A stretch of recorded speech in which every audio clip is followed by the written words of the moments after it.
जय हिंद दोस्तों, स्वागत है आप सभी का हमारे YouTube चैनल पर। आज की इस वीडियो में हम CRPF के तहत जो ट्रेड्समैन की 9000 से ज़्यादा वैकेंसी निकली हुई है उसके लिए ऑनलाइन आवेदन करेंगे। स्टेप बाय स्टेप जो है वो जानते हैं दोस्तों कैसे आवेदन करना है। चलिए बिना देरी के वीडियो को करते हैं शुरू। सबसे पहले दोस्तों आपको CRPF की इस वेबसाइट पर आ जाना है और अगर आपने पहले कभी यहाँ पर जो है कोई भी फॉर्म फिलअप किया है तो आपका एक ID पासवर्ड बना होगा। कैंडिडेट लॉगिन के ऑप्शन पर क्लिक करिएगा और यहाँ पर आपको अपना ईमेल एड्रेस डालना है, यहाँ पर पासवर्ड डालना है, यहाँ कैप्चा डालकर साइन इन कर लेना है।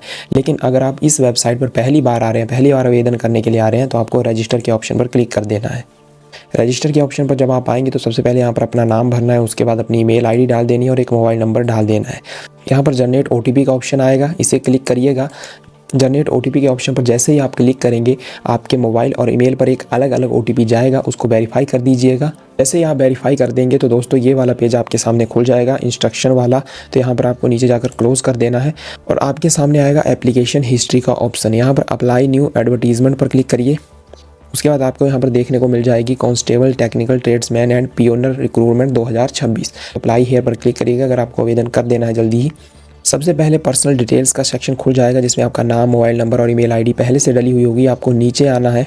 यहाँ पर आपसे आइडेंटिटी की डिटेल मांग रहा है आपकी। कोई भी यहाँ पर आपका पहचान पत्र हो सकता है, जैसे पासपोर्ट हो गया, पैन हो गया, ड्राइविंग लाइसेंस हो गया, आधार हो गया, वोटर ID, कोई भी ID यहाँ पर आपको अपनी डालनी है जो आपके पास है। अगर आप आधार पर यहाँ पर सेलेक्ट करते हैं तो उसके बाद उसका नंबर आपको यहाँ पर डालना होगा। यहाँ पर नेम डालना है, जो भी आपके आधार पर आपका नाम है वो आपको यहाँ पर डाल देना है। इसके बाद नीचे एडिशनल इन्फॉर्मेशन आपसे मांगी गई है, जहां आपको सबसे पहले अपनी डेट ऑफ बर्थ यहाँ पर डालनी है। यहाँ पर क्लिक करेंगे, जो भी आपका ईयर रहेगा वो यहाँ से सिलेक्ट कर दीजिएगा।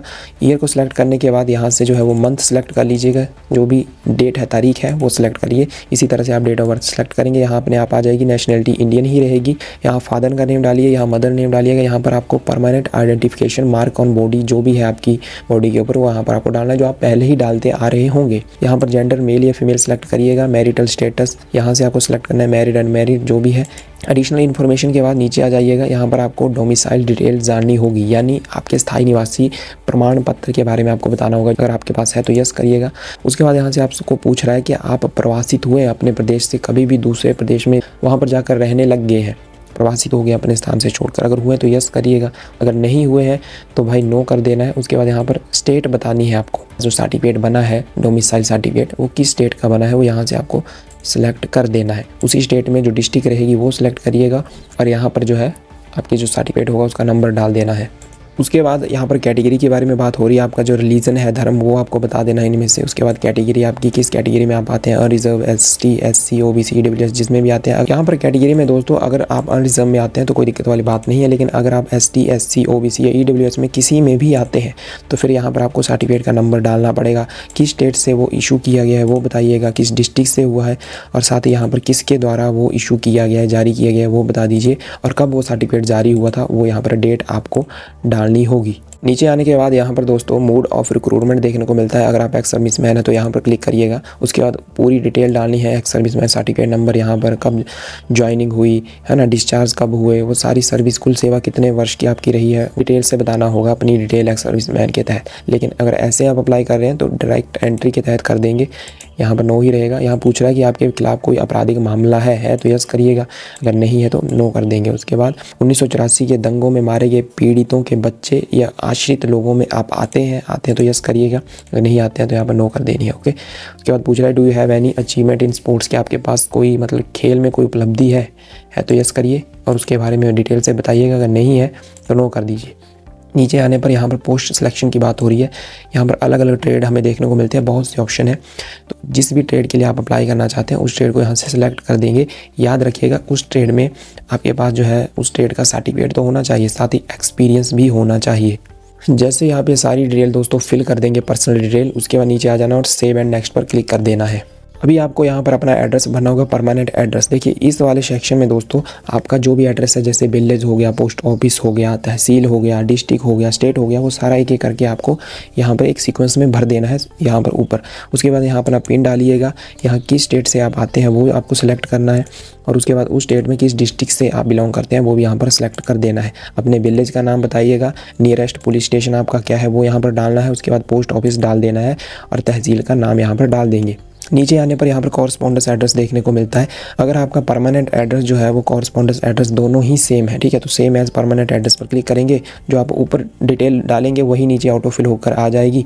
और अगर आपका कॉरस्पॉन्डेंस एड्रेस अलग है, यानी परमानेंट एड्रेस जो है वो आपका और है जहाँ पर रहते हैं, लेकिन कॉरस्पॉन्डेंस वर्तमान में आप कहीं और है, तो आपको वो डिटेल अलग से डालनी पड़ेगी। एक एक करके जैसे ऊपर डाली है यहाँ पर रहने दीजिएगा और सेव एंड नेक्स्ट पर क्लिक कर देना है। ये देखिए दोस्तों, अभी क्वालिफ़िकेशन डिटेल्स हमसे मांग रहा है। तो सबसे पहले योग्यता प्रकार में क्वालिफ़िकेशन टाइम में आपको मैट्रिक के ही लेवल को यहाँ पर सिलेक्ट करना है। सर्टिफिकेट नंबर मैट्रिक का जो है वो यहाँ पर डालिएगा। उसके बाद किस वर्ष आपने मैट्रिक पास की वो यहाँ सेलेक्ट करना है। और जिस बोर्ड से आपने जो है वो मैट्रिक की है वो किस स्टेट का बोर्ड रहा है वो स्टेट आपको यहाँ पर डालनी है। और साथ ही फिर यहाँ पर उस बोर्ड का भी नाम आपको डाल देना है जिससे आपने मैट्रिक पास की है। जैसे ही मैंने 10th की सारी डिटेल यहाँ पर भरी मैट्रिक की, उसके बाद ऐड कर दिया यहाँ पर क्लिक। और ये देखिए नीचे जो भी हमने भरा है वो यहाँ पर हमारी जो क्वालिफिकेशन है वो सामने सारी डिटेल आ गई है। इसी तरह से जब हम इंटर का भरेंगे तो एक एक करके वो भी भर देंगे। जैसे ही हमने मैट्रिक का भरा, यहाँ सर्टिफिकेट, यहाँ अपना जो ईयर है कब पास किया वो बताना है और किस स्टेट के मतलब बोर्ड से हुआ है वो स्टेट का नाम भरेंगे और उस बोर्ड का नाम भर देंगे और ऐड को यहाँ पर कर देंगे क्लिक। अभी हमारी क्वालिफिकेशन की डिटेल जो है वो यहाँ पर ऐड हो चुकी है। उसके बाद सेव एंड नेक्स्ट पर कर देंगे क्लिक। अभी हमारे सामने जो ऑप्शन आ रहा है दोस्तों वो आ रहा है कि आप किस पोस्ट के लिए अप्लाई करना चाहते हैं, वो आपको सिलेक्ट करनी होगी। यहाँ से एक बार पहले भी हमने कर रखी है। अब यहाँ पर आपसे पूछ रहा है कि मिनिमम मैट्रिक आप पास जो है वो होने चाहिए, ठीक है, तो हम यस कर देंगे। उसके बाद यहाँ पर आपको ना मैट्रिक के सर्टिफिकेट का जो नंबर रहता है, सर्टिफिकेट नंबर, वो डाल देना इस डिटेल में जो पीछे भी हमने डाला। दोस्तों यहाँ पर आपसे पूछ रहा है कि जिस भी ट्रेड के लिए आप अप्लाई करना चाहते हैं उस ट्रेड में काम करने का आपको एक्सपीरियंस है या नहीं है, यस सर नो करके वो आपको बताना है। अगर है तो यस करेंगे और यहाँ पर जो है वो डिटेल फिर भर देंगे उस एक्सपीरियंस की। अगर नहीं है तो नो कर दीजिएगा। उसके बाद पूछ रहा है कि ऑप्शनल के रूम में आप अप्लाई करना चाहते हैं अनदर पोस्ट के लिए, पियोनर के रूम में, है ना। अगर करना चाहते हैं तो यहाँ पर 2 ऑप्शन मिलेंगे। अगर नहीं करना चाहते हैं तो सेव एंड नेक्स्ट पर कर देंगे क्लिक। अभी यहाँ पर हमको फ़ोटो, सिग्नेचर, कास्ट सर्टिफिकेट और मैट्रिक और इंटर के सर्टिफिकेट को अपलोड करना है। नीचे देख लीजिए इन्होंने बता रखा है कि फ़ोटो 50 KB से 100 KB के बीच होना चाहिए, JPG, JPEG, PNG फॉर्मेट में। सिग्नेचर 50 से 100 KB के बीच सेम रहेगा, लेकिन जो अदर सर्टिफिकेट होंगे वो 100 KB से 500 KB के बीच में ही साइज़ में आपको अपलोड करने होंगे। सर अगर आपके डॉक्यूमेंट जो है वो सही साइज़ के नहीं है तो आप इस वेबसाइट पर भी आ सकते हैं, reduce image size in KB, और यहाँ से आप उनको रिड्यूस कर सकते हैं और सेव कर सकते हैं। जैसे आप यहाँ पर फ़ोटो, सिग्नेचर और अदर जो सर्टिफिकेट होंगे वो अपलोड कर देंगे। उसके बाद नीचे आ जाएंगे, यहाँ पर क्लिक करेंगे और सेव एंड नेक्स्ट पर कर देंगे क्लिक। अभी आपके सामने दोस्तों रिव्यू एप्लीकेशन का जो है वो पेज खुलने वाला है। यहाँ पर जो ये पेज खुलकर आया है इसमें सबसे पहले पोस्ट की डिटेल आपको देखने को मिलेगी। ये देखिए किस पोस्ट के लिए आपने अप्लाई किया है वो यहाँ ऊपर देखने को मिल जाएगा। उसके नीचे जब आप जाओगे वो उसके नीचे पर्सनल डिटेल मिलेगी जहां आपका नाम होगा, मोबाइल नंबर होगा और आपकी ईमेल आईडी होगी। नीचे जाएंगे तो यहाँ पर जो है वो आइडेंटिटी डिटेल होगी जहां पर आपने आधार या पैन या पासपोर्ट जो भी आपने सेलेक्ट किया है वो यहाँ पर आ जाएगा। उसके बाद यहाँ पर नीचे एडिशनल इन्फॉर्मेशन होगी, डोमिसाइल की होगी, कैटेगरी के बारे में डिटेल होगी, अदर डिटेल आपने भरी होगी, जो एड्रेस की डिटेल परमानेंट या कॉरस्पॉन्डेंस की होगी वो, क्वालिफिकेशन डिटेल हो गई, अप्लाई पोस्ट डिटेल हो गई, और नीचे आपके जितने भी डॉक्यूमेंट्स रहेंगे वो यहाँ पर अपलोड किए हुए होंगे वो आपको नज़र आ जाएंगे। अभी यहाँ पर नीचे दोस्तों एक ऑप्शन देखने को मिलेगा डेट एंड प्लेस, है ना। आज की तारीख, जब भी आप इस फॉर्म को फिलअप कर रहे होंगे जिस भी दिन, वो डेट यहाँ पर आ जाएगी। जैसे आज 21 अप्रैल है तो यहाँ पर आ चुकी है। किस स्थान से कर रहे हैं वो यहाँ पर आपको उसका नाम डालना है, यानी आपकी डिस्ट्रिक्ट क्या है वो यहाँ पर आपको डाल देनी है। डिस्ट्रिक्ट डालने के बाद नीचे सेंटर की प्रेफरेंस आपसे पूछेगा। देखिए दोस्तों, ठीक है, कि कहाँ पर आप एग्ज़ाम देना चाहते हैं, किस सेंटर में आप एग्ज़ाम देना चाहते हैं, वो आपके सामने यहाँ पर बहुत से ऑप्शन मिल जाएंगे दोस्तों। लेकिन नियर बाय सेंटर आपको देखने को बहुत ही कम मिलेगा यहाँ पर। उसके बाद फ़ीस की डिटेल आ गई है कि इतने अमाउंट आपको देने पड़ेंगे, इतने फ़ीस इसकी लगेगी। पेमेंट का ऑप्शन आ गया, यहाँ से करेंगे क्लिक और पे नाउ पर कर दूंगा मैं क्लिक। यहाँ पर पेमेंट का ऑप्शन खुल जाएगा। ठीक है, आप देख सकते हैं कार्ड से अगर आप करना चाहते हैं तो कार्ड नंबर डालिए, यहाँ पर डेट एक्सपायरी और यहाँ पर CVV नंबर डाल देंगे तो भी आप कार्ड से भी कर पाएंगे। बहुत से ऑप्शन मिलेंगे, नेट बैंकिंग हो गया, UPI से भी कर पाएंगे। यहाँ पर आप जनरेट QR कोड पर करिएगा और अपने मोबाइल से जो भी UPI ऐप होगा वो यहाँ पर आप स्कैन करके भी इसकी पेमेंट कर पाएंगे। अभी मैं नहीं करने वाला हूँ, जस्ट आपको दिखाने के लिए भी मैंने ये फॉर्म फिलअप किया है यहाँ तक।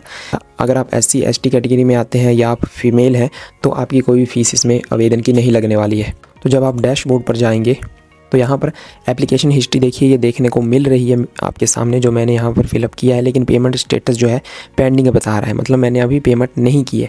लेकिन जब पेमेंट हो जाएगी तब ये यहाँ पर सक्सेस बता देगा।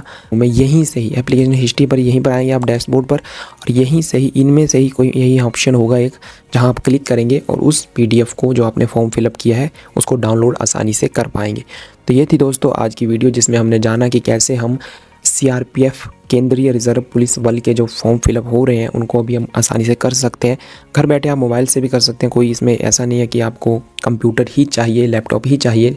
तो मुझे उम्मीद है दोस्तों कि अब आपने ये जान लिया होगा कि आप कैसे आवेदन कर सकते हैं इसके लिए ऑनलाइन घर बैठकर आराम से ही। और इसी तरह की वीडियोस को पाने के लिए हमारे चैनल को सब्सक्राइब जरूर कर लीजिएगा, क्योंकि हम फॉर्म फिलअप की वीडियोस हो गया, जॉब की नोटिफिकेशन हो गया, इस चैनल पर लाते ही रहते हैं। तो भाइयों मिलेंगे बहुत ही जल्द इसी तरह की एक और अपडेट के साथ। जय हिंद, जय श्री राम।